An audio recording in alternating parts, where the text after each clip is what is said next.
Et je remercie beaucoup Emmanuel. C'est bien quand même qu'on ait un homme qui témoigne sur ce sujet. Bonjour Emmanuel. Bonjour Brigitte, bonjour à votre invité. Bonjour Emmanuel. Vincent Hupertan qui est avec nous. Et je vous laisse discuter en tant qu'homme, tous les deux. Que pensez-vous de la simulation ? Avec plaisir. Le problème qu'il y a, c'est qu'on peut simuler, je pense, des deux côtés. On simule pas l'éjaculation, mais on peut simuler la prise de plaisir, et qui peut parfois ne pas être là, mais parfois sur un coup d'un soir, on a peut-être l'excitation qui monte d'un coup, et quand on passe à l'acte, l'excitation retombe et on est juste là dans l'acte bestial où on fait l'amour, entre parenthèses. Oui. Et donc effectivement, on peut justement, pour essayer de faire avancer la chose, simuler l'orgasme et sans avoir l'éjaculat, si on utilise un préservatif ou autre, ou si on n'éjacule pas sur sa partenaire. Oui, merci de témoigner, parce que c'est ce que disait Vincent Hupertan. Donc c'est bien qu'on ait au moins un homme qui confirme que ça vous arrive. Et alors là, vous avez l'air de dire c'est plus dans une relation d'un soir, quoi. Quand c'est à la limite. Non, ça peut aussi arriver dans une relation longue. Parfois il y a des tensions dans le couple.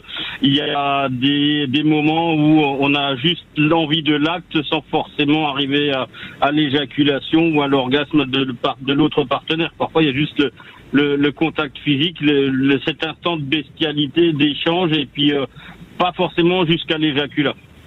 D'accord. Est-ce que c'est fréquent? Est-ce que ça varie fréquemment ou c'est juste très occasionnel? Ça peut être occasionnel. Si ça devient fréquent, je me poserai quand même des questions, étant du domaine de la santé, avoir des problèmes d'éjaculation ou autre, ça peut quand même poser question s'il n'y a pas d'autres problématiques au niveau ou urologique ou autre. Okay. Et puis on sait que souvent une femme, elle va simuler, mais elle va pas nécessairement chercher un vrai orgasme en solitaire. Est-ce que ça vous arrive, après avoir simulé, de ne pas sentir cette paix et puis vouloir absolument, d'une manière ou d'une autre, achever le rapport par un orgasme avec éjaculation, ou pas du tout? Non, pas forcément. Pas forcément. Pas forcément. Si j'ai pris du plaisir, donné plaisir, j'ai pas forcément besoin d'avoir une éjaculation. Vous semblez assez à l'aise avec ça, en tout cas, Emmanuel. Ça vous pose pas de problème. Oui, je suis très à l'aise avec ma sexualité, donc c'est pour ça que je peux en parler librement et sans demi-mot. Non, mais c'est bien, parce que ça peut rassurer certains hommes qui se sentent un peu coupables justement, alors qu'il n'y a pas à se sentir coupable. Encore une fois, c'est vous avec vous-même. Hein. Oui. C'est ça, c'est vraiment... ça arrive, c'est comme ça, et puis c'est même pas une question d'avoir la panne, c'est que l'excitation de l'envie d'eux est passée, et puis vous êtes plus que dans le rapport un petit... c'est trivial de dire ça, mais bestial, juste dans le fait de baiser un coup, et puis même sans éjaculer, mais de donner du plaisir à l'autre, et pas chercher son propre plaisir. Est-ce que aussi ça vous arrive de simuler une fois que votre partenaire a eu son orgasme, par exemple?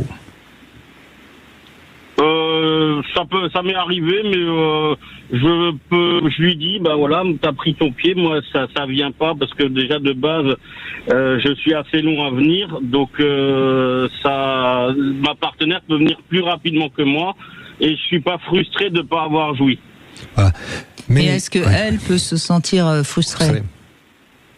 Non, elle n'est pas forcément frustrée, parce qu'elle sait que on peut remettre ça un peu plus tard, et puis à ce moment-là, c'est moi qui peux jouir et pas elle, et puis voilà, il n'y a pas de frustration de ce côté-là. Donc là encore, un couple qui communique bien, donc tout est simple. Hein. Mais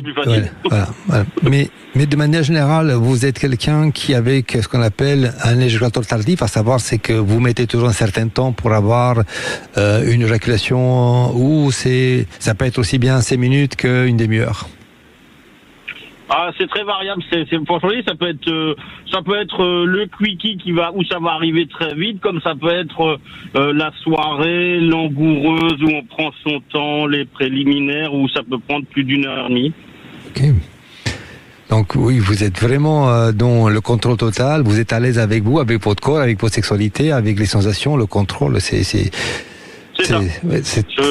J'ai eu la chance d'avoir des partenaires où j'ai découvert, et inversement où j'ai fait découvrir. Oui, mais vous voyez, merci de votre témoignage, Emmanuel, parce que là encore, il n'y a pas de règle, quoi. Pas de règle. Tout va bien à partir du moment où vous êtes à l'aise avec vous-même et vous faites ce que vous sentez et ce que vous avez envie de faire, et puis voilà, quoi. Arrêtons. Mais voilà, après il faut pas avoir honte, et puis ça vient, c'est bien, ça vient pas, c'est pas grave, ça reviendra la prochaine fois, mais effectivement quand c'est récurrent, que ça vient pas, faut quand même se poser des questions, voir au niveau médical s'il n'y a pas un problème autre sous-jacent qu'on n'a pas vu, quoi. Tout à fait. Ça prouve ce qu'on sait déjà, c'est que la première chose, c'est qu'il faut être à l'aise avec son corps, il faut être à l'aise avec sa sexualité, il faut oser, il faut être dans un dialogue ouvert avec la partenaire, il faut que les choses soient dites et être à son écoute et ne pas être nécessairement dans une liste construite des choses à faire et à valider pour considérer qu'un rapport sexuel est complet et réussi. Exactement. Je suis d'accord avec vous, ouais. Et puis finalement, si on veut conclure concernant les hommes, les deux problèmes réels masculins qui nécessitent d'aller voir un sexothérapeute, c'est la panne d'érection, où là il y a quand même une vraie difficulté pour qu'il y ait un rapport satisfaisant pour les deux, et puis l'éjaculation trop rapide. Ça c'est l'inverse chez vous souvent, Emmanuel. Donc ça c'est pas un problème. Oui. Et après, il y a l'éjaculation, c'est le fait de ne pas éjaculer du tout, alors qu'on... Mais et là, ça peut poser aussi des problématiques où c'est médical, quoi. Et pareil, qu'on a des problèmes pour bander, pour avoir une érection, il faut aussi se poser le problème cardio, est-ce qu'il n'y a pas une problématique coronarienne qui traîne là-dessous, qui est sous-jacente avant de prescrire du Viagra et autres. Il y a un vrai bilan médical à faire, quoi. Et là, en tant que professionnel de santé, moi j'en parle avec mes patients sans problématique, surtout quand vous avez des patients qui ont eu des cancers au niveau de la prostate ou autre. Absolument. La panne d'érection, c'est parfois un premier indice de risque cardiaque, absolument. En fait, c'est vraiment des cancers récurrents, cancers répétitifs, cancers dans un contexte, et effectivement, il faut toujours un bilan, pas nécessairement avant de prescrire, mais c'est juste tout simplement des troubles érectiles récurrents. Ça nécessite un bilan général, surtout s'il peut y avoir des facteurs de risque cardiovasculaire.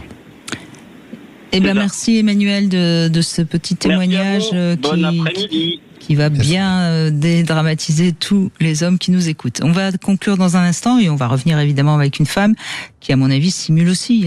Désolé. Ah oui, désolé. Désolé.